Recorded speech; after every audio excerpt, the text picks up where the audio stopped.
Dare I say it, this was the best episode of this season of The Challenge. It's all happening. We've got lots of drama to get our way through, but first, let's introduce ourselves. I'm John Chidley-Hill. And as always, my name is Sheldon Alexander. And this is You Killed It, the podcast about The Challenge. You know, as the second week in a row where I got a lot of tweets and messages from people asking me how we're going to get through Say Something Nice About Nelson. The Whoa Nelly segment, as some people in this podcast call it. So let me read some of the messages we got, because I really appreciate them. We have Scott Mazai, which I hope I said correctly, saying, another rough week for your nice things to say about Nelson segment. Good luck in this one. Thanks, Scott. Then I had, I'm losing my voice already. Tanira Rust sent me a message, and she was also concerned. She said, Whoa Nelly might be hard this week. Yikes. And then Carrie B said, I can't wait for your Say Something Nice About Nelson part of the podcast. It is going to be the highlight of my day. So let's not make Carrie B or Scott or Tanera Rust wait. Let's get right to it, Sheldon. Let's try to say something nice about Nelson before we criticize him for 20 to 30 minutes. To be honest, for me, what I think we try to do on the podcast from time to time is, try to give you a little different kind of insight, maybe a different way of thinking that might not be the surface level take, let's say. And so when presented with this, okay, what are we going to say nice about Nelson? I kind of thought about it in a different way, and follow me here for a bit. But in a roundabout way, is it possible that Nelson, in his own weird way, actually motivated Jenna to decide to stay and try hard, because Nelson basically blew up and exposed what was going on with her in terms of, the fact that everyone except Kayla believed that she was just going to go into this elimination and basically throw it, but pretend she was going to try, but throw it. When that part's already kind of blown up ahead of time, did Nelson in a weird way motivate her to give her all and actually give full effort and try and thus win said elimination? Just saying. I don't know. But I'll give Nelson a little bit of credit here. The Michael Jordan to Jenna's Steve Kerr. Sure. Perhaps. It's one way to look at it. Perhaps. Here's what I'm going to say. And I'm not going to defend Nelson's actions, but I'm going to say I sympathize with Nelson. He sort of, in confessional and later in conversation, attributed his behavior to feeling really boxed in and emotionally unstable in the challenge bunker, because it's not a house, the challenge bunker. And if this COVID-19 pandemic was not happening, I would have a lot less sympathy for him. But I think that given the way we're all living right now, we can all understand that being cooped up as they are, and as far as I can tell, there's really only 5 or 6 spaces, maybe 7, that they are allowed in the bunker, and it's filled with 20 to 30 people, not just cast members, but producers, camera people, sound people, the occasional security guard. They probably have staff bringing in the food. So I'm not excusing Nelson's behavior, but I think that maybe we can all sympathize with him given what we're all going through right now. I have had a lot of people in my personal life blow up at their significant other, maybe reach out to an ex that they shouldn't be reaching out to, maybe lashing out at their mom or their dad, their brother, their sister, whatever. So I have a small amount of sympathy for Nelson, and I would hope that the listeners of You Killed It could share that sympathy given what we're all going through right now. That said, he was a fucking asshole today. I mean, Right? yeah, of course. Nelson is a very interesting character, to say the least. And further to your point, what I think kind of went on here with Nelson is the fact that he's not the only person to have those feelings within the house.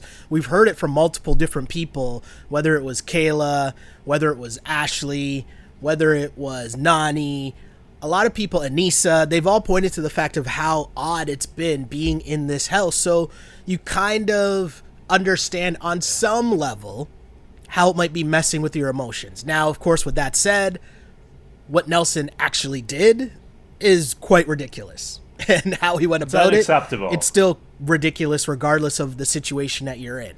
But, I mean, right away, things get kind of off to the hop in this episode as everyone comes back after the last challenge. And we start with Jenna and Kayla and Nani, and they're trying to make some decisions in terms of what's going on. But it doesn't really seem like they're all on the same page, does it? No, it seemed like there was 2, maybe 3 separate conversations happening at the same time, where Jenna was confused as to why Nani picked her to be on the tribunal. Nani was trying to explain that she was trying to like give Jenna a reason to stay in the competition on the show instead of giving in to Zach's demands. And then there was a lot of confusion as to if Jenna would compete, if she should compete, who she should compete against. And this confusion was really underlined when the Holy Trinity met up with the Unholy Alliance, because Wes and Bananas and Kyle, who I don't think is really in the Unholy Alliance, but the 3 of them went to the Holy Trinity and said, hey guys, like, what's the play? Who are we voting for? What are you gunning for? Like, what's the game plan here? And they really didn't have a cogent response. No. Like, they're sort of all over the place. And I think that's really underscored when, like, they were saying, you know, like, Tori really wants to go in. Mm-hmm. And Jenna's like, well, I'm willing to go in as long as it's not a puzzle and not physical. And Wes was like, so you don't want to go in if it's a puzzle or if it's physical? What's left? And Jenna was like, just shut up. It was pretty funny, but at the end of the day, Jenna was actually right. And I don't know if she planned it to be right, but we all were on the side of Wes. I'm sure everybody watching was on the side of Wes, where he's trying to figure it out. And it's like, oh, if it's not a puzzle, you don't want to go in. And then Bananas asked, what about a headbanger? She says no. But it still leaves what the actual elimination ended up being, which was an endurance challenge. So I don't even know if Jenna fully put all those pieces together, or if it was just a situation where, let me just see what the elimination is and how comfortable I feel with it. And then it just so happened to work into one of her strengths. Yeah, she had the puzzle pieces. She recognized that they were going to go together in some way. Mm-hmm. She just hadn't figured out how yet. Yep. And on the other side of the house, we have Tori just going up to people straight up, like saying to Casey and Josh, as an example, I want to go in, please vote me in. So here's the thing. Does Tori want to go in because she really wants to get a skull? And she's like, this is the best way for me to get the skull. I just need to take control and go in because I got to go in at some point. Or do you think more so she's trying to take advantage of the fact that she thinks she's getting Jenna with her head not really in the game, and Jenna might end up just throwing it? I think that she thinks that she can take Jenna in most competitions, and in fairness, spoilers, she almost did. And certainly, like, Jenna recognizes, like, hey, in a puzzle, in a headbanger, I'm in trouble. Right? Like, there's a very narrow definition of head-to-head eliminations that Jenna would, I think, best Tori. Yeah. And I also think that, you know, there's also probably a little banking on the idea that Jenna's heart isn't in it. I honestly think that she's more so trying to take advantage of the situation that Jenna's in. Just because I feel like this plan is not a good plan at all. And if if it wasn't set up for Jenna to be in the elimination or them thinking Jenna was going to be in, I don't think Tori would be doing this. Interesting. I don't disagree. I just find it curious. But yeah, let's get to the noms, because the nomination ceremony was super interesting. Tori obviously starts it off, and, you know, Tori, she comes right out, says she spoke to most of the people already, but for the rest of the house, like, she really wants to go in. She feels like it's her time, and she wants everyone to vote for her. And everyone seems to agree, and we think, you know, everything, it could end right there. It could have been a quiet, normal, non-confrontational nomination ceremony for what, probably the first time this season. And then Nelson stands up and you're thinking, uh-oh. But no, Nelly gets up and he's very nice and polite. And he says, you know what? I just want to apologize in front of everybody. I want to apologize to Anissa. What I said to you was wrong. And I shouldn't have done that. And I'd just like to take this moment to apologize. And everyone claps. I'm like, whoa, this is a happy moment on the challenge. But I have to say, like, when we got all those tweets and Instagram messages and everything, like, I appreciate those. Mm-hmm. And when this moment began, I thought, well, this is easy. This is the moment where I'm going to say something nice about Nelson. Yeah. Because he had embarrassed Anissa publicly. And to me, if you embarrass someone publicly, you have to apologize publicly. Like, publicly embarrassing, a public scene and then a private apology doesn't really cut it with me. Mm-hmm. Because it's not really making amends, right? Like, there's something to be said for making yourself vulnerable in your apology on an equal level, right? So he had embarrassed her in front of all of those people, obviously the 3 tribunal members as well. And so he took a moment when they're all there to apologize to her publicly. So I was like, hey, like, here we go, Nelson. Here's the moment where I'll say something nice of him. But he so quickly took a left turn because he immediately started criticizing everyone for the vote they just had, which he participated in. And he said, you know, we are handing Tori a red skull here because Jenna's mind, her heart isn't in it. Like, What's wrong with everyone? We're giving Tori a freebie here. Yeah. To which Kayla stood up and said, hey, you're talking about my best friend. And in fairness, Jenna and Nani weren't there to speak up. So it falls to Kayla to say something. Says, I think you're all underestimating Jenna. Like, don't forget, she has 5 elimination wins. Mm-hmm. And her head is in the game. And Kayla has always believed that. Like, Kayla is the only one that has consistently had Jenna's back on this. Even Nani doubts her. Yeah. And Nelson just pops off and gets deeply personal immediately and is incredibly rude and disrespectful. Yeah, this was really weird because looking at Nelson, right? Nelson is just like, I can't take him seriously because none of his moves here make any sense. He was just super mad at Anissa in the actual challenge, right? Which made no sense because why would Anissa want to throw the challenge? That logic just doesn't make sense. And then now we get to a situation again where now he's arguing with Kayla for the second time in nominations when, again, you have nothing to do with the women's elimination process at all. It's not like you're in a couple like Bailey or, you know what I mean? Like, you're not like Bailey and Swaggy. You don't have, it's not like even Wes and D. You don't have another person who's on that side. So why does it matter to you what Jordan and Tori are doing? It shouldn't matter at all. So there's no reason for you to step up and just call out the entire house because, make no doubt, that's exactly what he did in this situation. He calls out the entire house for handing over a skull to Tori for no reason.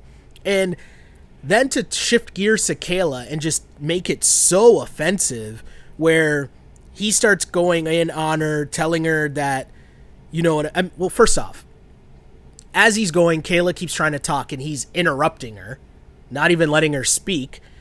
You have Josh and Kyle trying to like let him know, like, bro, chill out for a second here. It's not working. He's not listening. And yet he keeps going and going and going to the point where he starts taking it towards Kayla's relationship, which made no sense at all. He says, quote, "Why don't you go fix your relationship? You're the foulest woman here. You have no respect for yourself. Go get fucked in a porta potty again."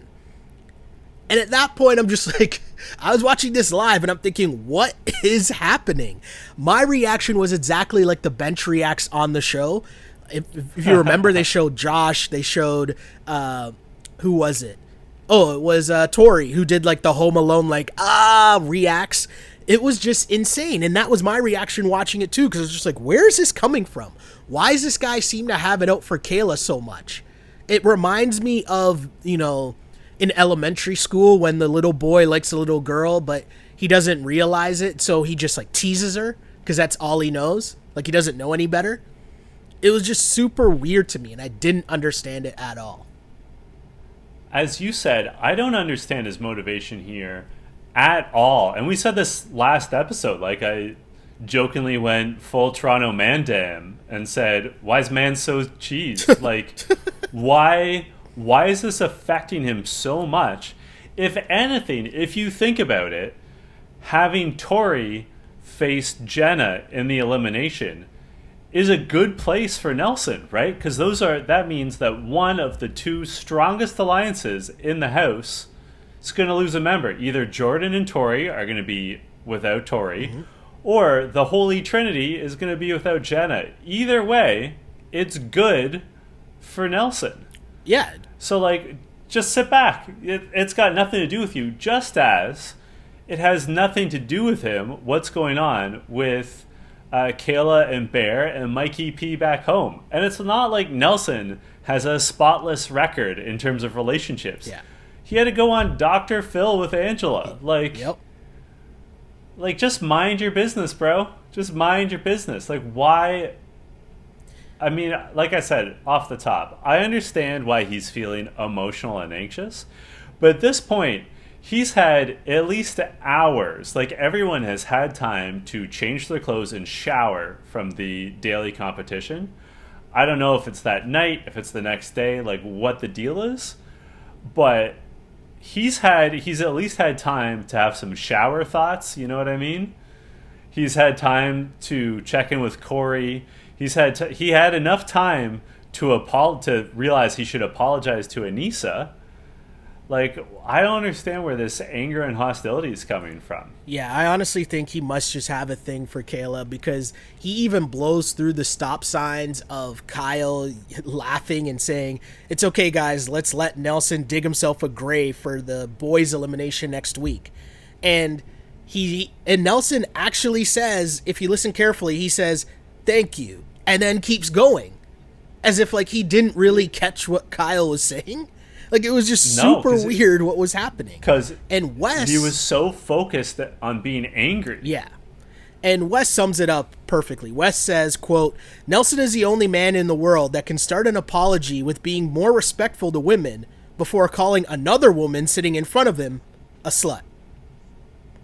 And it's baffling. And I found it hilarious, but at the same time, I did tweet last night during the show, just because of how funny this whole situation was as I was watching it live, which I rarely have done this season. But I just found it hilarious that in the entire challenge, right, Nelson has absolutely zero chill, right? No. We can all agree. But at the same time, Kayla having to deny having sex in a porta potty during nominations, followed by her cheating on her boyfriend who wants to marry her with a dude named Bear, is peak challenge content. Like, that's the elevator pitch right there. If you're selling to someone who, the sports angle, but also what else goes on in the house, that was a snapshot right there. Just incredible content there from the challenge. Let's talk about Kayla, because she tweeted a lot. She tweeted up a storm during last night's airing. I don't know if all of our listeners are on Twitter, so let me do some reading for you guys.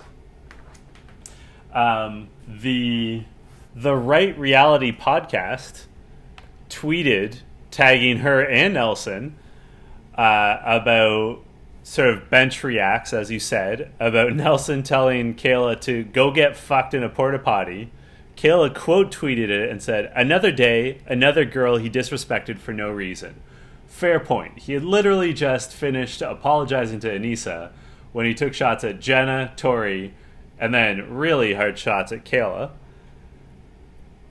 Then a fan sort of praised Kayla for sticking up for Jenna and then keeping her cool in front of Nelson's verbal attacks. And Kayla quote tweeted that and said, "After my face turned red and veins popped out of my head from yelling at him last time, I decided it would be a better look for me to let him look like the clown he is while I sit there and let him dig his own grave." Fair point. And then she refers to the scene after the nominations when almost every man in the house basically has an intervention with Nelson. Yeah. To be like, man, like, first of all, what are you doing? Second of all, what you just said and did was not cool. It was not appropriate. And I want to talk about that. But Kayla says, "Shout out to all the boys who had my back after that nomination ceremony. I truly, from the bottom of my heart, appreciated that." Honestly, if you're in a conversation with Josh and Bear and they have the moral high ground and are making more sense, like, that is a bad look. And really, I mean, I didn't like take roll call or whatever, but it was Bear, Josh, Corey all spoke up, but also Wes and Bananas were there. It looked like Fessy was there. Yeah. And like basically all the men. Jordan wasn't there, but of course he had to be with the other tribunal members. But like most of the men in the house were saying like, "Nelson, what are you doing?" Corey, his best friend, said in confessional, like, he's so emotional right now. He's actually hurting my game just by association.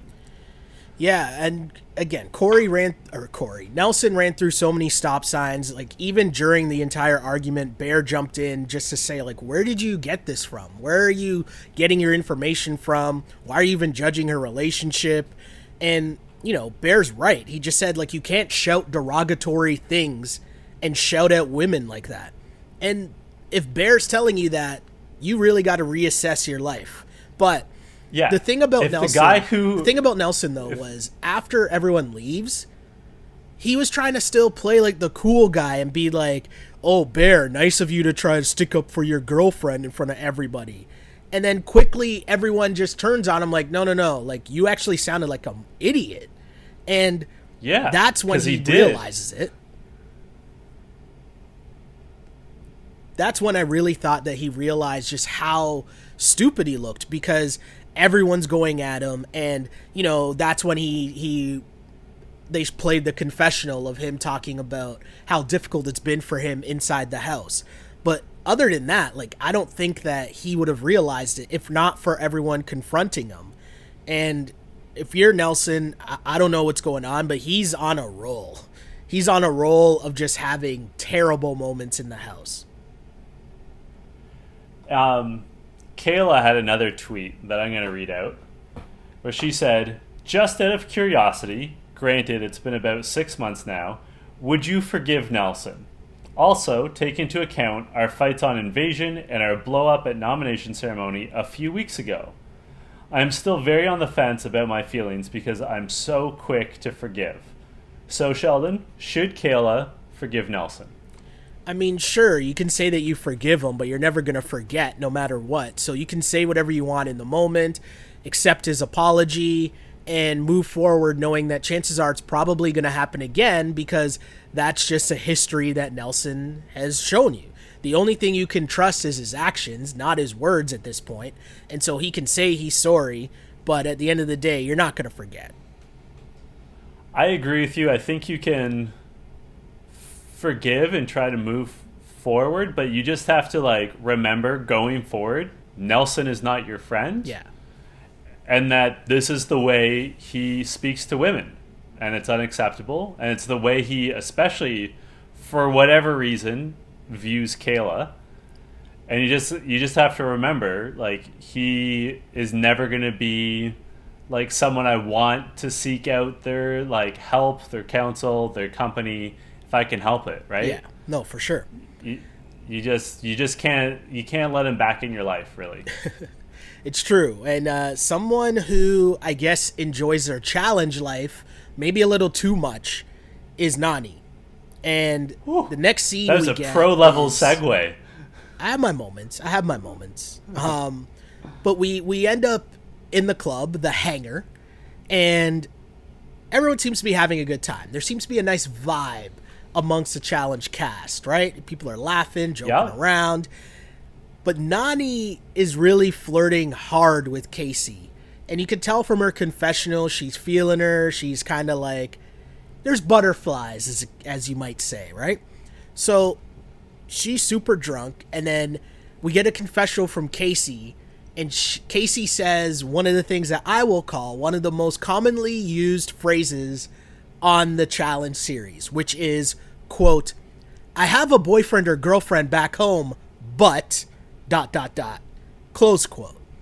We see that all the time on the challenge. So Casey says that, and then we cut back, and Nani is flirting super hard, and then whispers in her ear, "Okay, so I'm gonna go to the bathroom. Like, come follow me to the bathroom."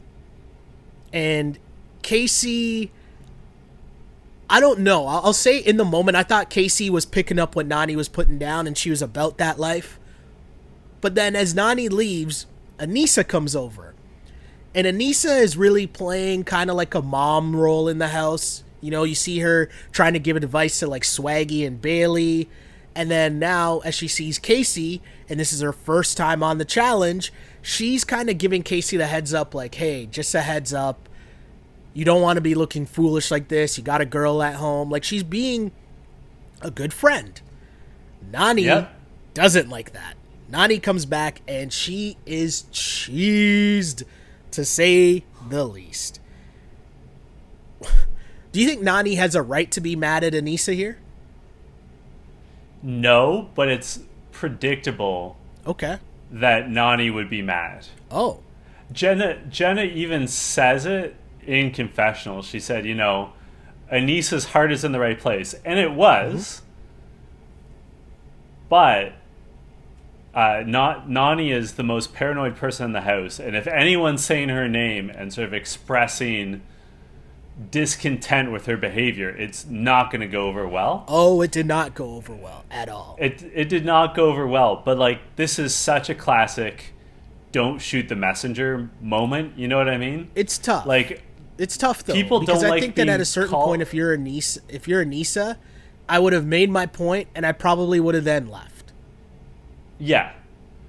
Right? Yeah, and I think she probably should have done that. I think Anissa's heart was in the right place, but I also think that, like, just as we were just saying to Nelson, about Nelson, that he should mind his business in regards to the, like, Bear and Kayla situation. Yeah.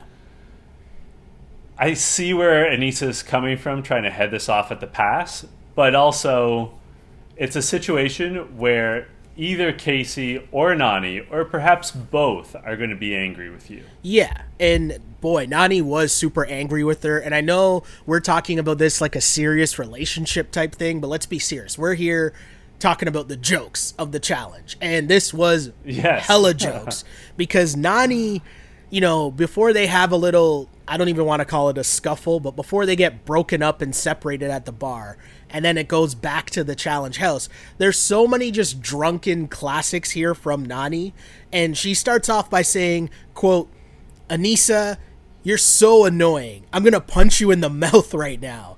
And then Anissa's like, "What are you talking about?" And she says, "Oh, relax. I say that to my friends all the time." It's like, who says that to their friends all the time? I've never heard anybody say that at all in my entire life. But Nani then says, "Calm down, bro," to Anissa, who says, "Don't call me bro, first off. And two, it's kind of a trash way that you're going about this." And Nani just keeps yelling, Then let it be trash, bro. Let it be trash. Which Nani just went full Buffalo. That's the problem. She went full Buffalo, and you can never do that. Nani has a bunch of lines that could very easily name this episode of the podcast. Let it be trash, bro is up there for sure. But then we get back to the house.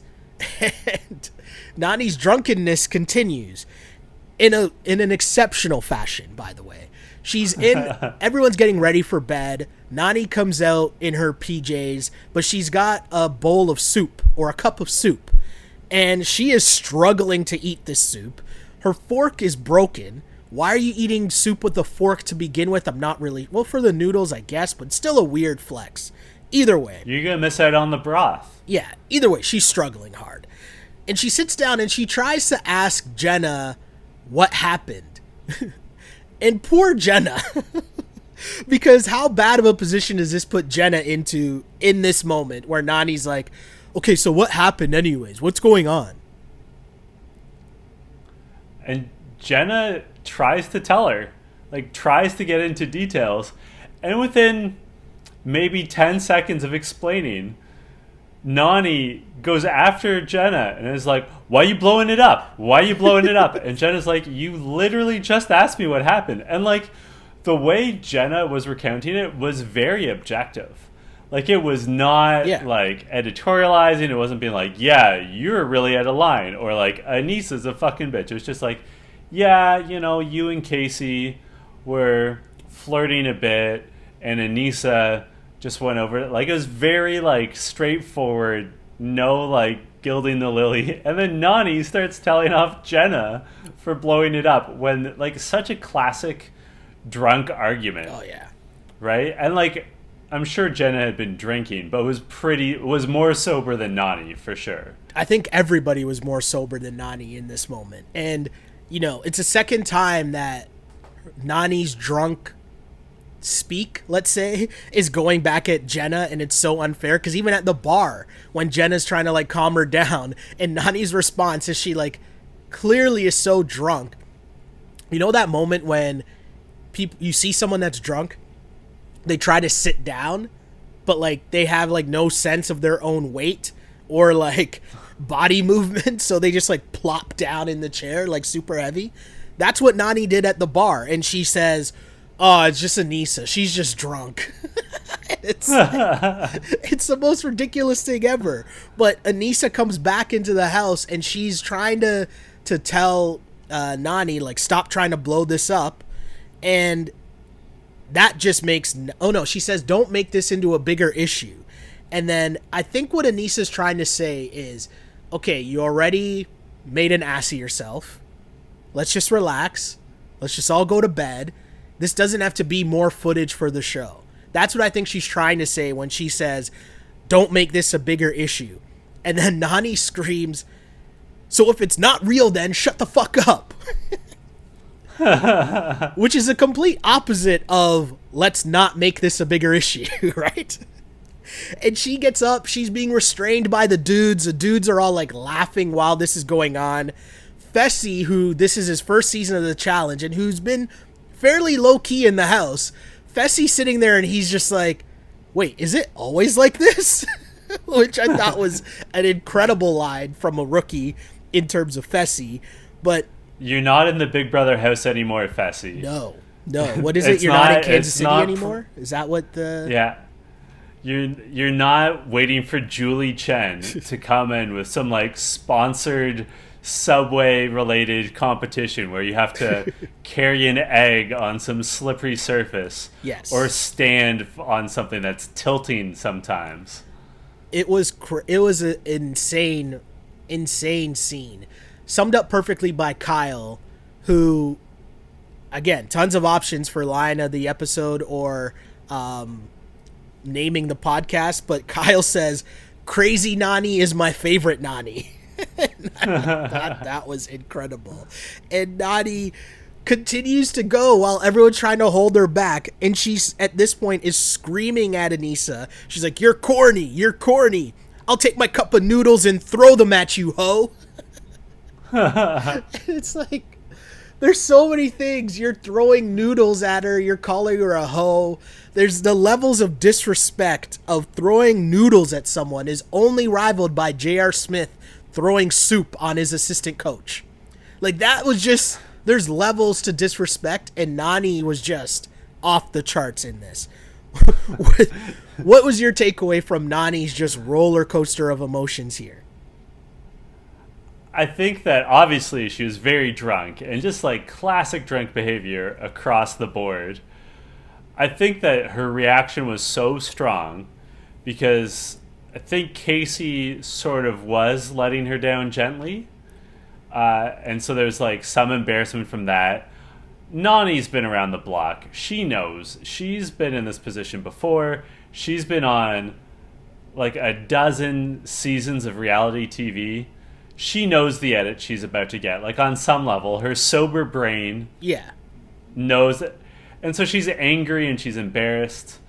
And then, you know, she's having, like, being confronted by someone, in her mind, confronted by people who are more sober. And, you know, the guy's laughing at her. Like, the whole thing would just feed into that.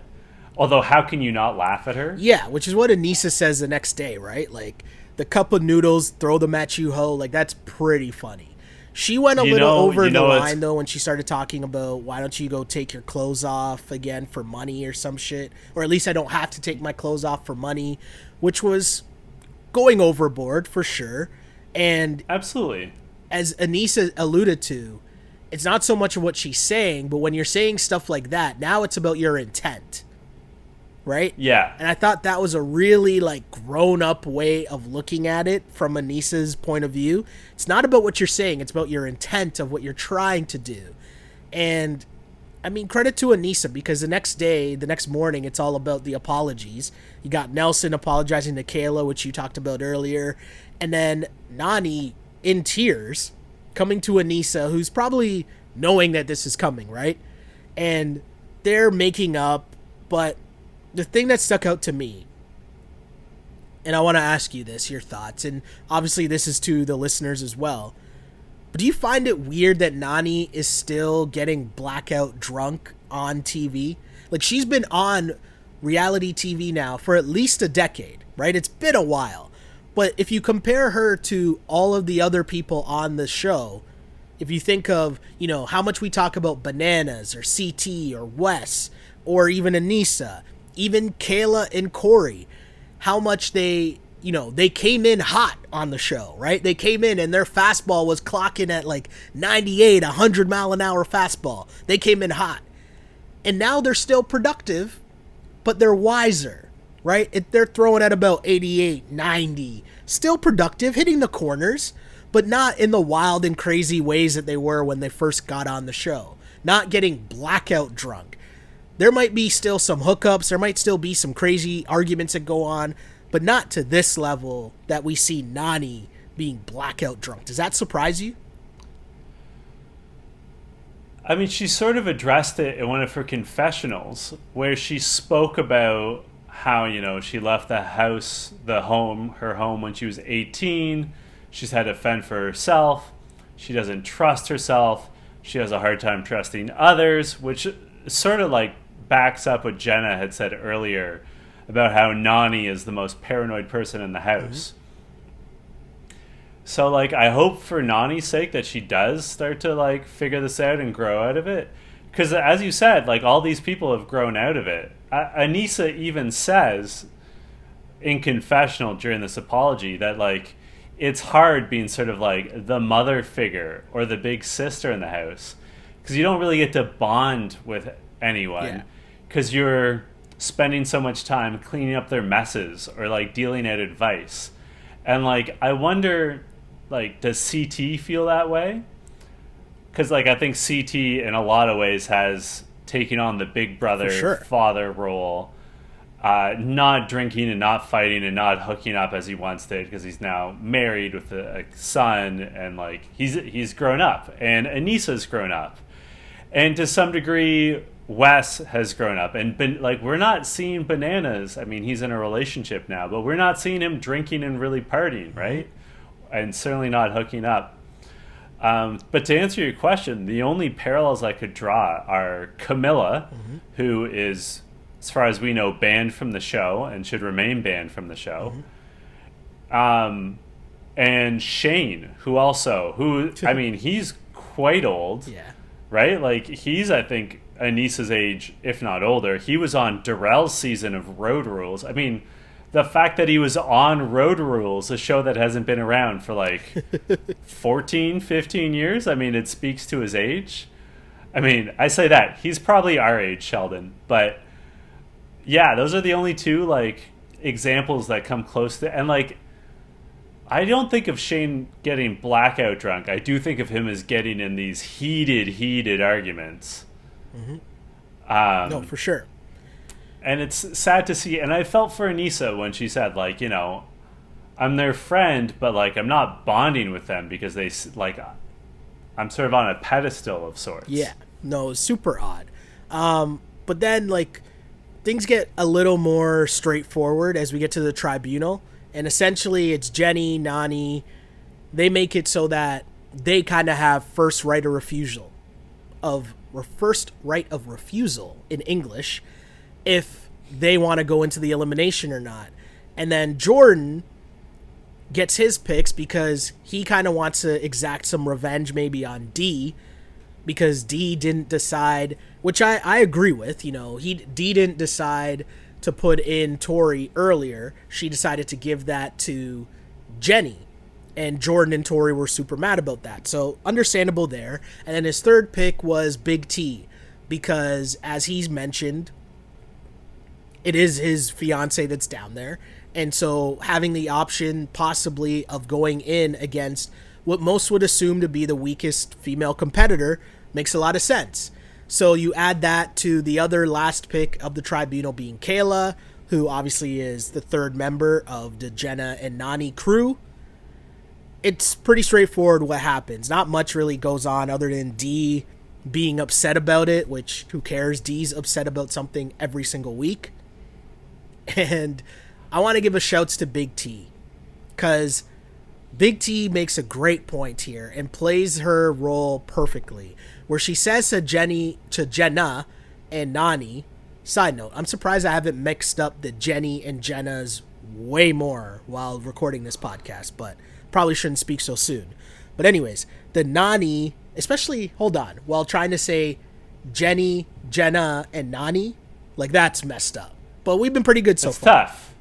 We're doing pretty well. Shouldn't speak so soon, though. But no, don't jinx it. Big T now makes a great point in saying, why would you want to put her in against Tori when, if you think that she's so weak, wouldn't you want to keep her around so that if Jenna or Nani end up in an elimination, they could go against Big T, which is very sound logic and makes a whole lot of sense. Which is also why, as I said to you earlier, I think Jenna, like, Nelson might have really flipped Jenna and just, like, gotten that house narrative to switch a little. Because if you're Jenna and you really wanted to stay, why wouldn't you throw in Big T? And then you're going to go in against Big T. Right? Like, if you really wanted to stay. So, I find it super interesting. It's all super interesting. But what did you think of Big T, who I think has a 1,000% approval rating within the house? Everyone seems to like Big T. I thought exactly that it was interesting to see that when they brought her in, like, Jordan and Jenna and Nani were basically saying, like, this is just a formality, and, like, comforting her. She starts to cry. They say, are you just overwhelmed? Because it's a lot. It is a lot. Like, we've been in your shoes. It is overwhelming. And then she comes out of the tribunal room, runs into Corey, who immediately starts to comfort her. Yeah. Also, shout out to Corey, who has grown up a hell of a lot. Mm-hmm. Like, he just seems to be, like, working out, trying to calm down Nelson, and, like, mind his business, and playing a good political game. I wonder if Fessy's a good feeder for him, right? Because normally it's just him and Nelson or him and Hunter. But Fessy's really come in the house and he's remained low key. Fessy's obviously in the house. He has a girlfriend at home too. Big Brother watchers will know, Haley. Huge shouts to Haley, if you know what I'm saying. But Fessy's in the house too. But Fessy is calm and cool because he's just kind of sitting back and taking everything in. And I think maybe that might be helping Corey as well as his experience from just being on multiple challenge seasons to just chill, play in the background, and be smart about it. And just not fall into Nelson's shit. So, like, even if Nelson does go off, he still has Fessy by his side. And I think that's really helped Corey as well. Just sort of chill out this season. I agree. I know you don't want to talk about D, but I have to address it. You know, in earlier episodes of You Killed It this season, we've criticized Rogan for letting the win last season go to his head and for, you know, winning a single elimination and for it going to his head. I don't like it's gone to Dee's head too. Like, she is outraged that they even mention her name for the tribunal. And like, she did cross Jordan. Like, she knows Jordan pissed her off, that Dee pissed off Jordan and Tori. And also, like, Wes tries to talk her down and points out, like, hey, pump the brakes. There's 5 potential options of people going in against Tori, and you're, like, the 4th most likely option. Yeah. So just chill, right? Like, the most likely option is Jenna versus Tori. The second most likely option is Big T versus Tori. The third would be Nani versus Tori.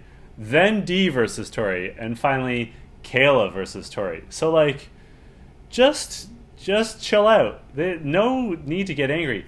It's to no one's advantage at this point to put Dee into an elimination. Like, it would have to be purely personal. And Jordan and Tori have been very clear about what their goals are about Tori going into this elimination. Yeah. So, like, Dee just has to do less. I think that's the thing about Dee in general. Do less. You know what I mean? Oh, yeah, totally. And speaking of, Zach is still doing too much because my guy as him and Jenna continue their squabble back and forth, Jenna goes back to talk to Zach, and my guy is still super salty. And this time he comes right out. He's pouting as soon as he gets on the call. He says Jenna cheated on him. She got caught red-handed. And if she doesn't come home now, it's done. He's being a massive, massive, massive jerk. And maybe I can't even say the most jerk thing he said because there's a lot of jerk things he said.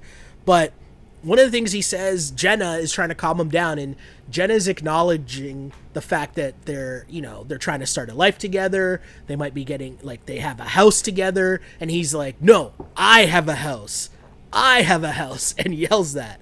And I just thought instantly, one of the things we joke about on this pod a lot is trying to give advice to you youngsters out there, some relationship advice. And obviously it's tongue-in-cheek, but there's some real-ish in there as well. And I wrote this down because I found it so funny. Just a lesson here, okay? Always, in the wise words of your man's Marshawn Lynch, right? Anytime you quote Marshawn Lynch, I'm down. Continue, please. Well, the thing is, it's just about being able to know that you're handling your money properly, right? And in the words of Marshawn Lynch, he says, take care of your chickens, right? Which means take care of your money. Meaning, if you end up in a relationship and at any point in said relationship, the money or, let's say, the spending power or the asset management, we'll say, is very one-sided, best believe if an argument ever comes up, that is definitely getting pulled out and used against you. That's just the way things work.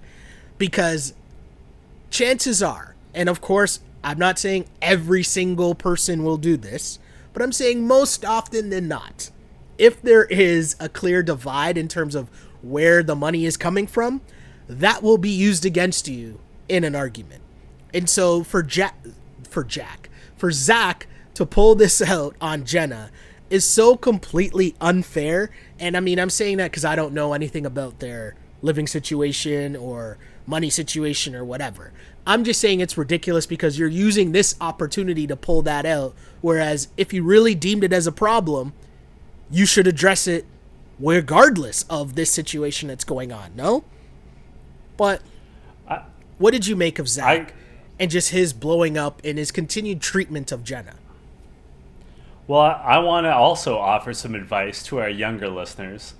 Ultimatums, and he gives her an ultimatum, like if you don't come back home right now, we're done, are never healthy. They're never fair. They never work out. Right? They're a manipulation. It shows desperation. As soon as you get into doing ultimatums, it shows that you're trying to force someone to do something. Yeah. And you don't want to force anyone to do something. Like, if you have to take steps to force someone to be loyal to you, or force someone to be your girlfriend, or force someone to be your boyfriend, and they don't want to, you're not going to make it happen. Like, they're going to keep cheating on you. For sure. And that's something he accuses Jenna of. He says straight up, you cheated on me. You've been caught red-handed. But she has maintained, and I believe her, to be honest, that all he says that he saw her Twitter DMs, Snapchat. She said that it was 2 years ago when they were broken up. He says that she cheated on him. I mean, the first time they had this conversation, her friend Nicole said that he saw DMs from 2 years ago. So, like, I don't know how he's getting from A to B. Yeah. I don't know how he got into her Snapchat, which is never good. You know, the Snapchats, you don't ever want to look at your partner's Snapchats. You're not going to feel good about what's happening in there. Yeah, I mean, for him to be in the DMs, like, again, if there's any point that you feel like you need your partner's password for their phone, or you need to look into their DMs, like, that makes no sense to me at all, first off. But to get into her DMs and see deleted messages or unread messages, that's really weird. I don't even know how one would do that. But to me, I'm translating here for maybe people of our generation and the generation above that might not be familiar with Snapchat. I'm going to read between the lines here, and I'm making the assumption that when she says he went into her Snapchat, to me, I'm making the assumption that Snapchat means nudes. Because I'm going to go out on a limb and say that 90% of the use of Snapchat is kids sending nudes. People sending nudes over Snapchat. The reason why is because Snapchat, of all platforms, has some very interesting features for those who might not be familiar with it. Snapchat, first off, you can have settings set to where when you send a message to someone or an image to someone, it disappears after they look at the message or picture. Now, why would you want to send someone a picture that magically just disappears right after they see it? I don't know. But also, another feature on Snapchat is the fact that if someone happens to screenshot the picture, Snapchat sends you a message so you know if someone screenshotted or took a picture of the picture that you sent them. Now, why else would you need to know why else would it be convenient to know that you sent someone a picture and they screenshotted it? It's okay, pregnant pause, I'll let you just think about it for a second. But yes, I'm using the assumption that when she says he got into her Snapchat, that means he saw some nudes. And I'm not saying that Jenna sent nudes. I'm not making that assumption. I'm just saying I'm making a very solid, educated guess that nudes were sent. Now, was it one way or two way? I don't know. Obviously, I can't speak to that, but I'm just saying. It makes me wonder, like, it's one thing to log into someone's Twitter, like, you just need to know their password if they use the same password on everything, but to log into her Snapchat, like, that's another level. Okay. And to your point, like, that either means that she had nudes either given or received waiting like unopened because they delete themselves, or like stored in her memories, which there's settings that you have to adjust because like your Snapchat will keep certain Snapchats or videos if your settings are such that you want to keep them just for yourself, not for whoever you're sending them to. So like maybe he was going through, saw some old nudes that were unfamiliar to him, like who knows, that she'd sent them. But again, it does sound like it's all a year or two in the past, but he's acting like it's a current thing happening. But either way, let's not forget. Either way, though, it doesn't matter when it is. Like, no. You don't want to know, even if you have the assumption that it happened at some point, you don't want to know that your current significant other was sending nudes. You can make the assumption and have the assumption that it's happened at some point if you just got together with someone. That doesn't mean I want to know about it, which is why I would never search it to begin with. But hey, that's a story for another day. I did want to, there's two things I gotta say from social media. One is that someone had tweeted to Kayla suggesting that the real issue is that Corey and Jenna have a history. Yeah. And that Zach discovered it in DMs and Snapchat. And that's why Zach was so upset, because Corey's in the house. Kayla vehemently says Corey had nothing to do with this situation. Yeah. Just some background. Also, and this is interesting, friend of the show, longtime listener, Tony Hammer, sent me a text today asking, sorry, let me get the wording correctly because I think it's important, but essentially asking if we think it's, if we buy the drama. That's how she phrased it. Jenna, Zach, do you buy that drama? Like, is it constructed? I don't think that Jenna is that good of an actress that she would be able to like fake this whole thing. Because that did dawn on me, right? Like, is there a purpose? Like, once a whole episode played out and ended the way it did, I was kind of like, wait a second, could this have just been a ploy? And I wouldn't put it past the producers, because I think the producers do such a good job of manipulating storylines to which we don't even realize half of what's going on behind the scenes. But with that said, Zach and Jenna would have to be really good actors. And Zach being an asshole, that'd be really tough for him to pull off. Jenna seems flustered. Like, she just doesn't strike me as someone who'd be able to pull that off. And the way that this all played out fits more into the narrative of her being more aloof than calculated, if that makes sense. Speaking of calculating, Jenna made a calculation that paid off for her. Yeah. Because we go to Purgatory. As soon as they walk into the Purgatory space, the venue, you can hear Nani say, "No, I'm not doing this one." And so Tori comes down, and I guess at this point, we, the viewer, don't get to see the layout. But Jenna realizes this is probably an endurance competition, which really plays to her strengths. So Jenna volunteers. When she goes down, TJ's like, "Hey, I thought you were going to be quitting. Like, that's word on the street. What's going on?" She's like, "Nah, I'm not quitting. Like, I'm here to compete. I'm here to get this red skull. Like, let's go." The best part, though, was at this moment, I'm sitting there watching, and I was watching with my little cousin, and we were like, okay, they're really trying to play this up as if Jenna's not going to just, like, quit in this or pretend like she's going to try. But, like, come on. Of course she's going to just, like, bow out and go home. Like, she's going to try to keep it close, but ultimately she'll lose in the end. Like, that's what I'm thinking. And we were sitting there thinking, I'd bet everything I have that Jenna is going home. And to further that, I even thought the fact that TJ is saying something, that was now every single person involved in this, not named Kayla, basically thought that Jenna was going home. She was going to quit. I'll tell you, before the competition began, I had really noticed how much resolve Jenna had. Like, after that heated conversation with Zach, she goes and she speaks to, I guess it was Kayla and Bailey about it. Yeah. It sounded pretty firm that she wasn't going anywhere. I shouldn't say that she was going to try her best and that she was going to see what she could do. Like, I thought that we were going to get the best that we possibly could out of Jenna.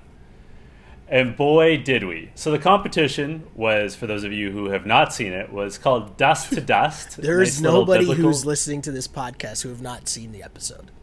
That doesn't exist. You never know. That does not exist. You never know. It's called Dust to Dust, a nice biblical... Just try to derail me, Sheldon. A nice biblical reference.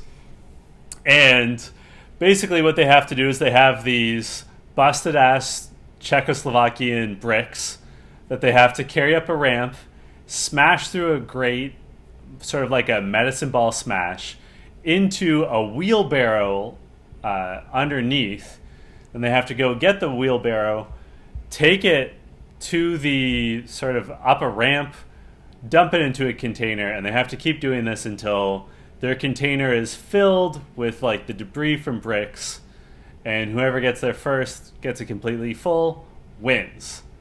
And Jenna immediately jumps out to a quick lead. I don't know if it's by design or by fluke, but she figures out that if you smash these bricks on their side rather on the top, they shatter more easily. Meanwhile, over on her platform, Tori is down on her knees trying to smash the bricks like up close and also like push through the bigger pieces. Yeah. And Jordan runs over to her side to like yell directions at her more, which she's just ignoring basically. I think she's just flustered. I think she was flustered. And also, it was pretty clear to me, most of the people in the house were cheering for Jenna. Like, once they realized she'd come to play, everyone was really just like, it wasn't just Nani and Kayla. Everyone was in her corner. Like Wes and Big T and Bailey. They're all like, yes, Jenna, like, keep it up. And we're really impressed with her. Yeah. The bench reacts were really cool, and it really helped just how they put together this elimination from an editorial standpoint, like the editors. Like, it was cut together really well. Like, I had no idea what was going to happen, and as it went to break, it was still a toss-up. And normally I find myself in a position where I'm trying to figure out, like, just through how they're cutting it together, who's going to win. Right? Like, oh, this person's leading in the beginning. Okay, they're making it seem like that's going to happen. So then Tori's going to come back and win. That's what I was thinking while I was watching it. And yet Jenna was still holding it down. And it made me wonder if not only was Tori just frazzled off the top because she had the wrong strategy, but it made me wonder if Tori was frazzled because Jenna was doing so well and she really didn't expect that either. And if that threw her off and added extra nerves to the situation. Because, like, her strategy just was dumb to begin with. But once she sorted it out, she made a crazy comeback. And it was hella close right till the very end. And Jenna just barely won, right? Like, it was super close. Yeah, at one point I thought that maybe the editors were working their magic to make it seem like it was more close than it was. But there was one point where, like, they both take their wheelbarrows up the ramps and are dumping it in. And, like, you can plainly see that their containers are almost equally full. And then it's clear that they're both one load away. And Jenna starts to pull away for whatever reason. More success smashing them, whatever. Jordan's going nuts in the background. Jenna wins. Yeah. I have to give her so much credit for picking a competition that suits her strength, which is endurance. Like, good on her for, like, picking her spot perfectly. What did you think of Jordan just going nuts throughout this competition? And really, like, I don't even understand what sort of headspace he was in afterwards, after Tori was eliminated. I think he realized that he messed up.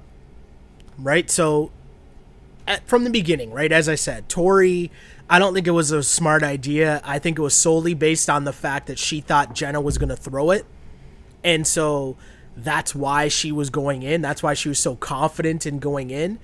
But to me, I think Jordan kind of feels a sense of responsibility because, as he mentioned, his whole goal was based off trying to get Tori into a final. And he failed, right? Like, he should have been there to be like, wait, are we sure about this plan?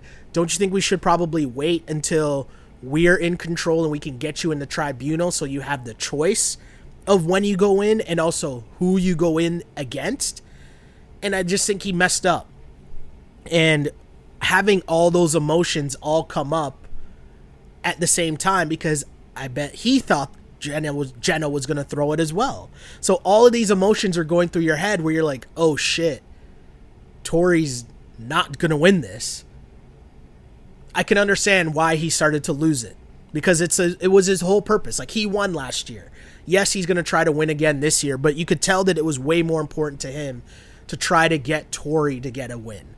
So I could see why he was freaking out. Does that take away from the fact that he was a jerk and yelling and swearing? No, of course not. Of course he shouldn't be swearing at his fiance like that. But my guy was frustrated, and I can kind of understand it on some level. And at least he came down and just gave her a hug and was all good at the end. I'm okay with that. I mean, I will say, remember earlier this season when Wes said to Jordan, "Don't speak to me like I'm your wife"? Mm-hmm.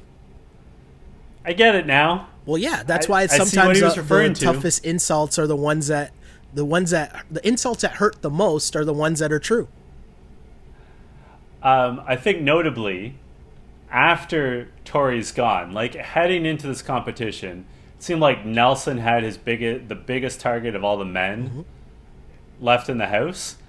But I think it was Corey who said as soon as Tori was eliminated, Corey, God, they all have the same names. Corey, Tori. It's like that Simpsons with the call-in line for Corey. Anyway, Corey says, well, now we have to get Jordan out. Like, he's going to be weak. He's going to be emotional. Like, now he's got to go for sure. Yeah, I get why you would think that, but I would urge Corey to go back and watch last season of the challenge, because they spent half the year trying to get Jordan out, and it didn't work. So I would just say choose wisely, and maybe further to that point, I happen to be rewatching The Wire right now, and I just watched the episode where Omar says the line of the entire episode, "You come at the king, you best not miss." So, longtime listener, Rochella Valdez, wants to know, since Jay took 2 red skulls, do you think it'll change how the final is run since there'll be more women? Modify it to make it more fair physically? I have no idea. What do you think, Sheldon? No. I don't think it'll affect it at all, because I feel like every single season ends up going along the same. And even this one where they try to add the new thing with getting the skulls and you have to have a skull to make the elimination, I think that, the beauty of the challenge and the way that it's produced is they hold all the rights to, when it comes down to the end, they just have a purge episode and they just say, all right, this is the last challenge. The first 3 men, the first 3 women, you guys advance to the final. You get skulls. So this time they'll just say, you get skulls. Or maybe the last 3 men and the last 3 women, you guys get an opportunity to fight for the last skulls to get into the finals. Like, there's going to be some other twist at the end to ensure that the skulls are evenly distributed whatever way they need it to be. So, and I don't even think that the past few have been changed or altered for men or women. Like, if you go back, not last season, the season before that, that one was extremely difficult. The one that Turbo won, right? When Turbo won and Theo came in second, that was extremely difficult. And, Maddie did a really good job. I don't think she finished, but she did a really good job in that one. Georgia, actually passed out in the middle of it, right? But everyone was doing the same challenge for that one. So yeah, I don't really see that being an issue. they haven't explicitly said that it's going to be winner regardless of gender. No. So I think that means that there'll be a male winner and a female winner. I also, interestingly, like, I can only imagine that they're going to let, like, let's say a max of 10 people compete in the final, right? So 5 of each gender. Okay. Which means we've already got 3 of the women, right? We've got I keep saying Jenna, not necessarily. Dee. I keep reminding, just because you got a skull doesn't mean anything. And we know that Dee is going to go back in because we've seen footage where she's clearly competing in another elimination. Yeah. I'm just saying spots are limited. And at least for now, 3 of those spots are penciled in for the women. And only 1 male is in. But the wording, even the way that they keep wording it on the show, I keep laughing because it's like, you getting a skull doesn't mean you're in the final. It means you're eligible to make the final, which is 2 completely different things, right? So, like, you could have the skull, but let's say the last challenge where they always have the purge, if you don't come in one of the top spots, that doesn't mean shit. What is your line of the episode, Sheldon? I feel like you alluded to it, but I want to confirm. It has to be Nani saying, "You're corny. I'll take my cup of noodles and throw them at you, ho." That is just a high level of challenge content, and well done by Nani there. Drunk Nani. Or Crazy Nani. I think Crazy Nani. I think the "You're corny" is a shout out to her friend and friend of the show, Marie, since that's Marie's go-to line. My line of the episode was Jenna before the elimination saying, "I'm not going to be an easy win." Did I say that right? Yeah, I'm not going to be an easy win. God bless Jenna. Oh, Jenna. She is one of a kind. One of a kind. I have to ask Sheldon, who killed it for you this week? So, I mean, the obvious answer is Jenna. Jenna shocked the world with one of the most just interesting finishes. And, I mean, a lot of people were throwing out there, was that like the best female elimination ever and all these things. And I think the elimination itself was pretty good. But the thing that made it so good was more so the circumstances surrounding it, as opposed to the actual elimination. So while I would love to give Jenna the MVP, I think she is. Like, it's kind of obvious in this episode because she did have a solid, well-rounded episode. I think it's an LVP situation where Tori and Jordan really played themselves. They played themselves. There was no need for you to go into the elimination in that way. And they were lucky that it played out the way that it did, that she even had a chance against Jenna, because if Jenna and Nani were smart, what they should have done was their plan all along was to throw in either Dee, but more likely Jenny, who's a way stronger competitor. So at least that way you're getting rid of one of the top 2 females in the house. So to me, Jordan and Tori are way luckier than they even should have been. And that's why I'm giving them the LVP. They played themselves. The move is you win a challenge, you're in the tribunal, and then you decide if you're going in or not. You don't just randomly throw up in the nominations, "Hey, I'm going in," because you have no control over who you go against in the elimination. It's one thing if Jordan was able to, for whatever reason, outvote Nani and Jenna and say, "Hey, we're putting Big T in," but that didn't happen. So yeah, I got to give that to Jordan and Tori. After squad goals last season on the challenge, they flopped this season. I'm going to give it to Jenna, not because it was an impressive performance, but because, like, outside of the show, I think this is a big moment in her life. Because really, it represented her standing up to Zach, right? Like, I think it's going to teach him an important lesson about how she's an independent person who has her own things going on. She's not at his beck and call. It's confidence building in terms of, like, yes, I am confident that I am morally in the right, that I did not cheat on Zach, that our love is strong, that we can fix this. So for that reason, I think Jenna is the MVP.